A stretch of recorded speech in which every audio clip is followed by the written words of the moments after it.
Good afternoon, class. Welcome to the new session. So I hope you all are good. So we are going to the start the dimensions of business environment. There are the five different parts of the dimensional. First is social environment. Second is technological environment. Third is political environment. Fourth is legal and fifth is economic environment. Okay, तो ये हम कुछ dimensions पढ़ेंगे पांचों। ठीक है, कि होती क्या है, इकोनॉमिक में क्या बताया जाता है, सोशल में क्या बताया जाता है, टेक्नोलॉजीज में क्या बताया जाता है और लीगल में क्या क्या बताया जाता है, ये सब हम लोग पढ़ेंगे। ठीक है, इसके बाद आपका ऑलमोस्ट चैप्टर कंप्लीट है। ठीक है, इसके बाद और कुछ एक टॉपिक में इसका रह जाएगा आपका, जो आपके सिलेबस में दिया हुआ है गिवन। ठीक है, फिर भी मैं एक बार चेक कर लूँगी, अगर और कोई टॉपिक होगा तो वो मैं क्लियर कर दूँगी। ठीक है, तो पहले आते हैं हम लोग इकोनॉमिक एनवायरनमेंट पे। इकोनॉमिक एनवायरनमेंट होता क्या है, इकोनॉमिक एनवायरनमेंटली क्या होगा बताओ। Economic environment consist of an economic system. इसके अंदर हम लोग कुछ इकोनॉमिक सिस्टम के बारे में पढ़ रहे होंगे, इकोनॉमिक पॉलिसीज़ के बारे में, economic condition prevailing in the country, जो कंडीशंस दी गई होंगी उसके बारे में हम लोग पढ़ रहे। इकोनॉमिक एनवायरनमेंट यही होता है, इकोनॉमिक सिस्टम के बारे में बात की जाती है। ठीक है, और इकोनॉमिक पॉलिसीज़ जो गवर्नमेंट क्रिएट करती है सारी की सारी। ठीक है, और इकोनॉमिक कंडीशंस जो कंट्री में हो रही है, कैसी कैसी कंडीशन है, उसके अकॉर्डिंगली वो बताते हैं। ठीक है, अब आप लोग इसका एग्जांपल ले सकते हो। अगर in the case Covid time पे हमारे इकोनॉमी बहुत ज़्यादा डाउन हो गई थी, सबको पता है इकोनॉमी क्यों डाउन हो गई थी, क्योंकि उधर काम चल नहीं रहा था, कहीं जगह तो काम, बहुत जगह काम रुक गया था, कंपनीज बंद हो गई थी इस चक्कर में। तो यही है कि कुछ ऐसी इकोनॉमिक सिस्टम बनाया गया कि जिससे वो प्रॉपर कंट्री का ठीक हो सके, पॉलिसीज़ बनाई जिससे इकोनॉमिक पॉलिसीज़ हमारी ठीक हो सके और इकोनॉमिक कंडीशंस जो है कंट्री की वो भी ठीक कर सके। अगर इन केस हमारा स्टॉक मार्केट बढ़ रहा है, स्टॉक मार्केट हमारा बढ़ रहा है या कम हो रहा है, उसके अकॉर्डिंगली वो सब क्लियर होना चाहिए। ठीक है, अब देखो, interest rate, taxes, inflation, stock market indices, value of rupee, personal disposable income, unemployment rate are the factor which affect the economic environment. Economic environment में यही सब कुछ इफेक्ट करता है कंट्री में। मैंने अभी आपको बताया कि जो हमारी जीडीपी है वो क्या करती है, इफ़ेक्ट करती है, इस पर टैक्सेस इफ़ेक्ट पड़ते हैं। जब हमारे इंटरेस्ट रेट डाउन हो जाएंगे तो कोई भी पर्सन खरीदने नहीं आ पाता है। इन्फ्लेशन हो जाएगी, अगर स्टॉक मार्केट हमारा इन्फ्लेशन होगी या स्टॉक मार्केट के अंदर कुछ डाउन पेमेंट आ गई, तो सारा इफेक्ट किसको पड़ रहा है, इकोनॉमिक पर। इकोनॉमिक पर कैसा इफेक्ट पड़ रहा है कि अगर इकोनॉमिक डाउन हुई तो ये सारे के सारे इफेक्ट्स आएंगे। अब कोरोना के टाइम पर अनएम्प्लॉयमेंट बहुत ज़्यादा हो गया था, सबको पता है, इनकम की बहुत ज़्यादा प्रॉब्लम हो रही थी, पर्सनल डिस्पोजेबल इनकम। ठीक है, तो लोगों को क्या हो रहा था, लोगों को पैसा नहीं मिल रहा था, अनएम्प्लॉयमेंट होते जा रहे थे, लोग को जॉब से निकाल रहे थे, लोग जिनका प्रॉब्लम हो रही थी उनको लोग जॉब से बाहर निकाल रहे थे। यही हो रहा है, उनको पैसे नहीं मिल पा रहे, तो इस चक्कर में वो लोग क्या कर रहे थे, अपने गाँव जा रहे थे, तो इससे क्या हो रहा था, अनएम्प्लॉयमेंट हो रही थी, टैक्सेस कम हो गए, टैक्सेस कम हो गए थे। तब लोग क्या पे करते, टैक्सेस कैसे पे करते, जिनके पास पैसे नहीं थे, क्योंकि ऑलरेडी तो लॉकडाउन था। ठीक है, ना ही उनको पास कुछ कमाने का तरीका था, सिर्फ जो चल रहा था तो ऑनलाइन ही चल रहा था सब कुछ। तो इकोनॉमिक डेवलपमेंट यही सब आ जाता है कि स्टॉक मार्केट पे क्या हो रहा है, जीडीपी कब डाउन हो जाएगी, कब टैक्सेस का क्या हो जाएगा, इन्फ्लेशन रेट्स कैसे बढ़ जाएंगे। ठीक है, तो यही हमारे इफेक्ट हैं जो हमारी इकोनॉमिक एनवायरनमेंट्स को बताते हैं। ठीक है, इन केस अगर कंस्ट्रक्शंस कंपनी, ऑटोमोबाइल मैन्युफैक्चरर लो लॉन्गर टर्म तक रहते हैं, इनका बेनिफिशियल रिजल्ट स्पेंडिंग तो बहुत ज़्यादा करते हैं, घर खरीदने के लिए, कार खरीदने के लिए। तो इनकी क्या हो रही है, कंस्ट्रक्शंस पे पैसा लग रहा है लोअर लॉन्गर टर्म्स के लिए रेट ज़्यादा बढ़ रहे हैं, कभी भी प्रॉपर्टीज़ के रेट बढ़ सकते हैं, हम नहीं कह सकते कब प्रॉपर्टीज़ के रेट डाउन हो जाए, तो प्रॉपर्टी के रेट्स कभी भी बढ़ सकते हैं। अब आप लोग हर वो देखते होंगे कि गोल्ड के रेट हर साल कम होते रहते हैं, हर साल बढ़ते रहते हैं, ठीक है। तो यही है एक इकोनॉमिक एनवायरनमेंट कि कभी भी बढ़ सकता है रेट, कभी भी कम हो सकता है, ठीक है। यही एक क्या है, इन्फ्लेशन रेट है, जो हमारे कभी भी बढ़ रहे हैं, कभी भी कम हो रहे हैं। यही इकोनॉमिक डेवलपमेंट के बारे में आपको पता चलता है। इकोनॉमिक सारी की सारी हमारी उसी पे आ जाती है, ठीक है। नेक्स्ट पे आते हैं, एग्जाम्पल देखो, arise in the disposable income of people due to a decrease in tax in the country creates more demand for product. अगर डिस्पोजेबल इनकम पीपल की बढ़ जाए तो पीपल क्या करेंगे, टैक्स रेट उनका कम हो जाएगा और साथ साथ प्रोडक्ट की डिमांड क्या हो जाएगी, बढ़ जाएगी। क्यों? क्योंकि उनकी डिस्पोजेबल इनकम तो हमारी बढ़ गई ना, हमारी इनकम तो बढ़ गई पीपल की। जब टैक्स रेट्स कम होंगे, हमारे टैक्स रेट कम हो जाएंगे, तो लोगों की डिमांड जो है प्रोडक्ट्स की वो बढ़ जाएगी। क्लियर है?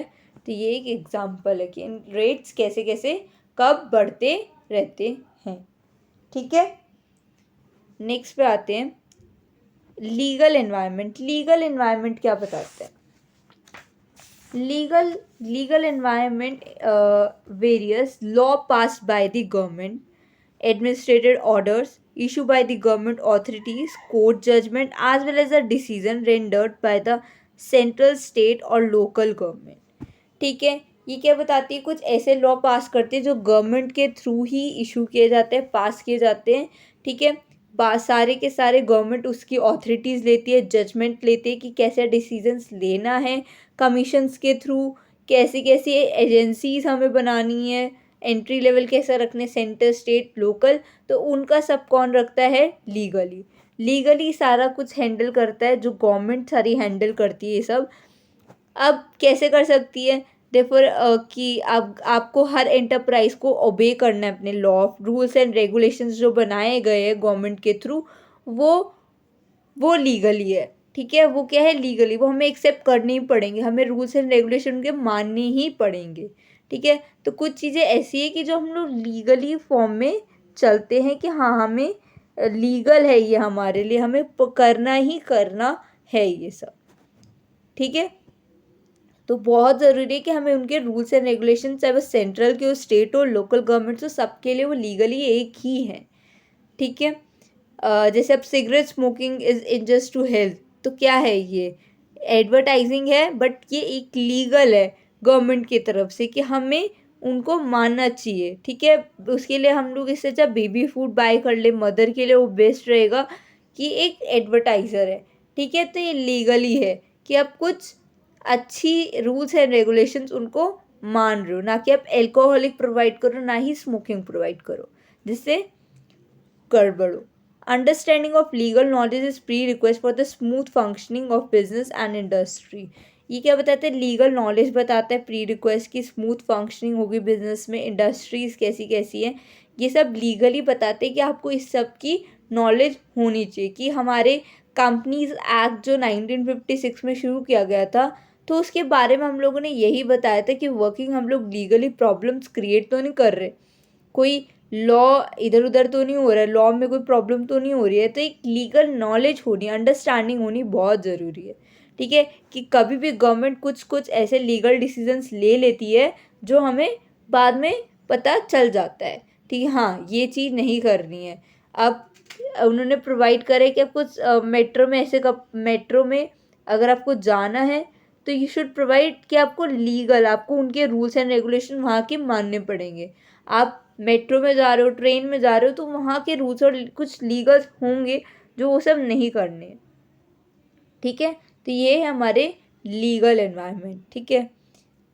आगे देखो, the legal environment include various law like company act 2013 में कंपनी एक्ट लॉ स्टार्ट किया गया था, कंज्यूमर प्रोडक्शन एक्ट 1986 में, ये सारे लीगल लॉज थे, ठीक है। प्रोटेक्शंस के लिए उन्होंने कंज्यूमर के लिए स्टार्ट किया था, कंपनी के लिए 2013 में स्टार्ट किया था। पॉलिसीज रिलेटिंग टू लाइसेंसिंग, जहाँ पे लाइसेंस अप्रूव हो वो स्टार्ट किया था। Policy related to foreign trades के लिए स्टार्ट किया था। यूनियन एक्ट, बहुत सारे एक्ट्स ये लीगली स्टार्ट किए गए थे बाय दी पार्लियामेंट्स की उनको लीगली करना ही पड़ेगा, उनको गवर्नमेंट की रूल्स एंड रेगुलेशन मानने ही पड़ेंगे। Labour law follow by the company help them to keep away from penalties.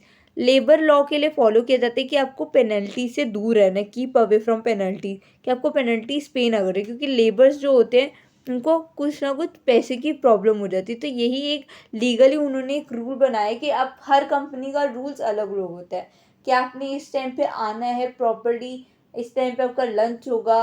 तो प्रॉपर एक लॉ जो बनाया होता है ना, रूल्स एंड रेगुलेशन जो बनाया होता है, एक लॉ क्रिएट करा होता है। कॉम्पिटिशन एक्ट बनाया गया, कंज्यूमर प्रोटेक्शन एक्ट जो बताया अभी, तो वो सारे क्या हैं, एक लीगली कि हाँ आपको फॉलो करने ही हैं। नेक्स्ट पे आते हैं सोशल एनवायरनमेंट। सोशल एनवायरनमेंट क्या होता है? Social environment consist of social forces like tradition, values, social trend, level of education, standard of living. All these forces have a vast impact on business. ठीक है, तो ये क्या बताते हैं कि सोशली जो हम लोग सोशल्स की बेसिस पे चल रहे होते हैं, ठीक है, सोसाइटी को देख रहे होते हैं, उनका कस्टम, उनका ट्रेडिशन, उनकी वैल्यू, उनका सोशल ट्रेंड, लेवल ऑफ उनका स्टैंडर्ड ऑफ लिविंग कैसा है, लेवल ऑफ एजुकेशन कैसी है, तो वो सारे इम्पेक्ट होते हैं। फॉर एग्ज़ाम्पल देखो, अगर आप सेलिब्रेट कर रहे हो Diwali, Eid, Christmas, Guru Parv in India provide significant financial opportunity है, ग्रीटिंग कार्ड्स कंपनीज को स्वीट्स, कन्फेक्शनरी, मैन्युफैक्चरिंग सब देती है।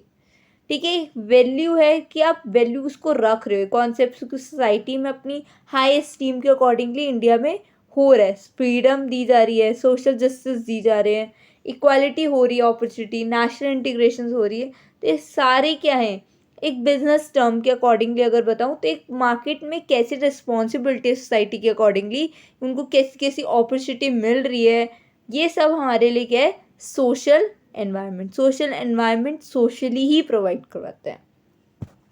ठीक है, अब एग्जांपल ले सकते हैं, जैसे हेल्थ और फिटनेस के लिए एक ट्रेंड है, ठीक है, तो वो पॉपुलर होते हैं एक among large number of urban dwellers के थ्रू।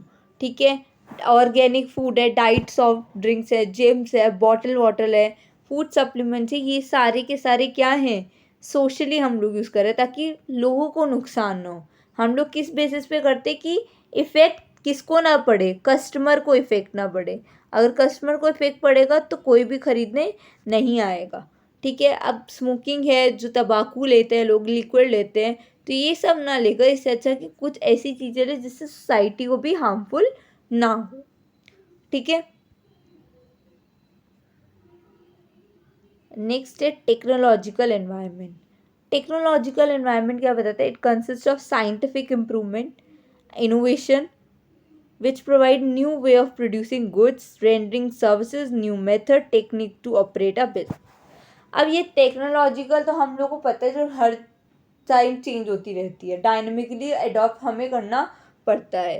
तो एक साइंटिफिक इम्प्रूवमेंट्स, इनोवेशंस आती रहती है, न्यू वे आता रहता है कि हमें कैसे गुड्स को प्रोड्यूस करना है, कैसे कैसे नई नई टेक्निक्स आएगी, न्यू मेथड्स आएंगे, जिससे हम लोग अपने बिजनेस को ऑपरेट कर सकें।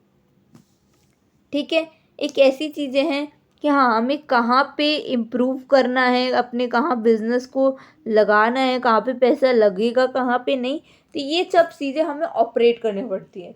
मॉनिटरिंग जितना करेंगे अपने बिजनेस को, उससे हमें टेक्नोलॉजिकली हमें पता चलता रहता है कि हाँ ये चीज़ आई है और हमारे ऑर्गेनाइजेशन के लिए अच्छी है। It is very important for a firm to understand the level of scientific achievement of a particular economy before introducing its product. बहुत इंपॉर्टेंट है कि फर्म को अंडरस्टैंड करना चाहिए कि आप साइंटिफिक अचीवमेंट्स भी करना सीखो। ठीक है, पर्टिकुलर इकोनॉमिक में कि आपके जो प्रोडक्ट्स जो है वो प्रोड्यूस होते रहें।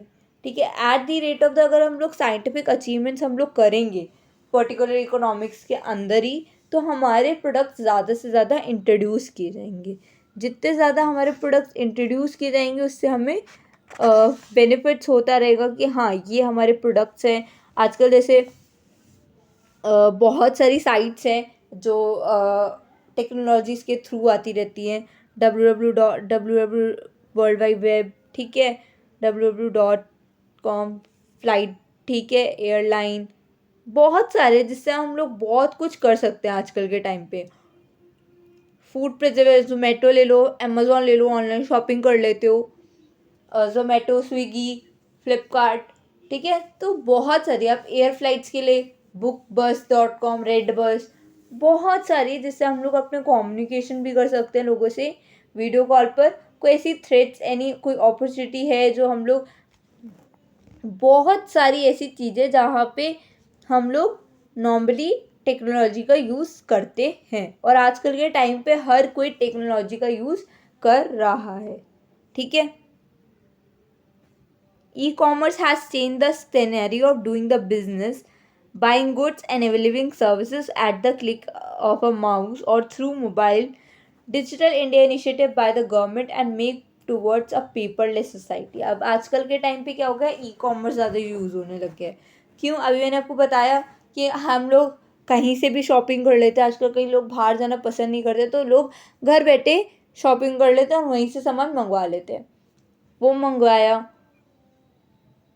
और बहुत कुछ चीज़ें हैं जो हम लोग कम्युनिकेट कर लेते हैं, खाना मंगवा लेते हैं। तो आजकल क्या है, बिजनेस के लिए बाइंग गुड्स अवेलेबल हो गए ईजी। आप एक क्लिक करो बस अपने डिजिटली मोबाइल को, तो वो अपने आप आकर, गवर्नमेंट ने एक ऐसा पेपरलेस सोसाइटी बना दी कि लोग यहाँ पे अब पेपर्स के थ्रू काम नहीं करते हैं, लोग डिजिटली वर्क करना पसंद करते हैं, ठीक है।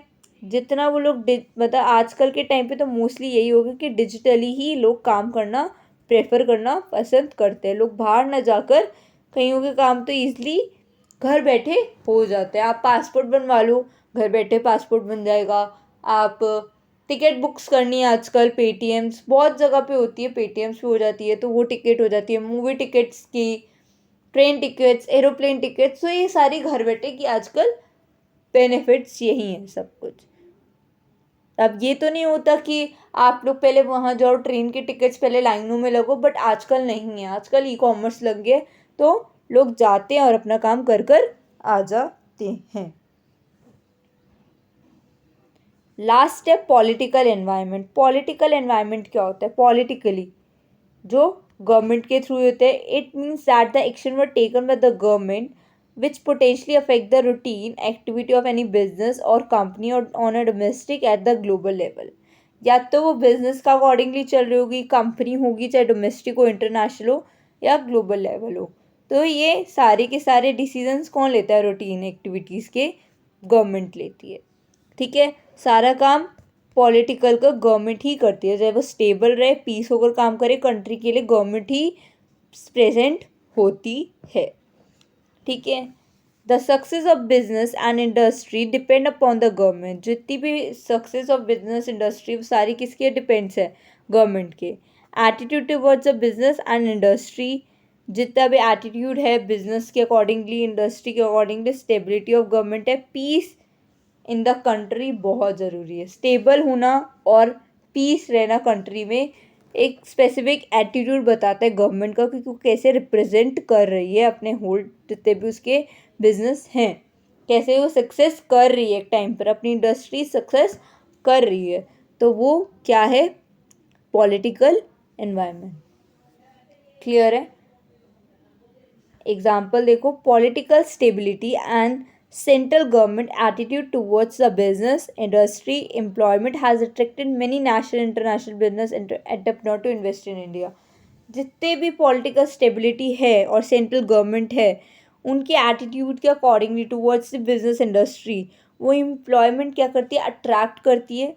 अट्रैक्ट कैसे करेगी? चाहे वो नेशनल चाहे वो इंटरनेशनल बिजनेस हो, एंटरप्रेन्योर उधर जाकर इन्वेस्ट करने की कोशिश, मतलब इन्वेस्ट करते हैं इंडिया में आकर। कौन करता है? एंटरप्रेन्योर इन्वेस्ट करते हैं इंडिया में आकर, ठीक है। ऐसी ही हमारी सिचुएशन जो है इम्प्रूव होती जा रही है ओवर टाइम।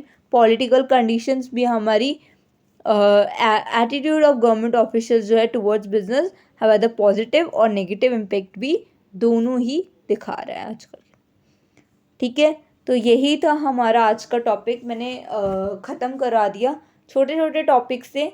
ये आपको एक बार रीड आउट कर लेना है और कुछ ज़्यादा नहीं है, अगर एक टॉपिक मैं फिर भी पता कर लूँगी, एक टॉपिक तो मुझे पता है, बाकी जो एक्स्ट्रा रह गए वो मैं एक बार चेक कर लूँगी, ठीक है। वो आना नहीं आना, जबकि एक्स्ट्रा बुक में अगर दिया हुआ है वो आना है या नहीं आना। बट एक डीमोनेटाइजेशन तो आपका टॉपिक है इसमें, इसी चैप्टर में ही डीमोनेटाइजेशन है। देखना आपकी न्यू बुक्स में आपको गिवन होगा वो कॉन्सेप्ट। हमारा ऑलमोस्ट सिर्फ एक टॉपिक रह गया, इसके हम लोग कुछ वो करेंगे, MCQs, क्वेश्चन आंसर्स, ये सब करेंगे। आई होप यहाँ तक आपको चैप्टर क्लियर हुआ होगा। नेक्स्ट क्लास में हम लोग डिमोनेटाइजेशन पूरा एक बार करवा देंगे, पूरा नहीं तो 2 दिन में तो उसको ख़त्म कर ही देंगे हम, ज़्यादा बड़ा टॉपिक है नहीं डिमोनेटाइजेशन का। क्लियर है? आप एक बार इसको क्लियर कर लेना सारे कॉन्सेप्ट्स को, जहाँ पर भी डाउट होगा हम उसको क्लियर कर लेंगे। आप एक बार कमेंट कर देना, और साथ ही साथ में आप लोग को जो क्वेश्चंस मिलते जा रहे हैं उसको एक बार पॉइंट टू पॉइंट अपने अकॉर्डिंगली लिख लो। जहाँ पर भी डाउट होता है वहाँ पे कुछ क्वेश्चंस बनाओ, जहाँ पे डाउट है आप कमेंट करो, ठीक है। तो क्लियर करो अपने कॉन्सेप्ट्स को, ठीक है। सो आई होप आज की क्लास आप लोगों को क्लियर हुई होगी। हम लोग फिर नेक्स्ट क्लास में मिलेंगे टुमारो, ओके। और प्लीज़ लाइक शेयर सब्सक्राइब मेरी वीडियो को कर देना, और जैसे जैसे आप सब्सक्राइब करते रहोगे मेरी वीडियोज़ आपके पास सारी इन्फॉर्मेशंस आती रहेंगी, ठीक है। Please like share subscribe my video. Thank you.